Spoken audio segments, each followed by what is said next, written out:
We're proud to present today our first distillery. It's a 112-liter system. The idea with this distillery is to do the trials and the conceptual passing from the lab that we have in the back to the new system on distilleries.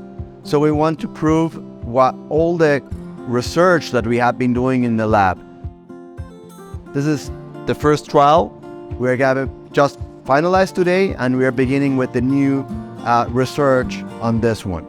This will give us the opportunity to try the taste, the aromas, the flavors that we want to get out for the new distillery. So we invite you to follow up on the construction, follow up on our trials, and every time that you come to visit us in Colombia to the facilities, well, you will see the new developments that we're doing in alcohol, in new byproducts, in the other lines of our products, because we are not only thinking on the alcohol that we can produce here in the distillation unit, but also on the byproducts that we can get out of the distillation.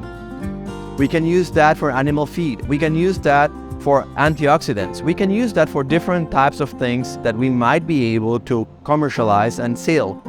So we are passing from having a waste that is normally the cascara to use it as a possibility for doing revenue or generating revenue for the company. So that's the way we close the circular economy system, and we're getting garbage back into the system so that we can monetize it and we can get the money back for our investors.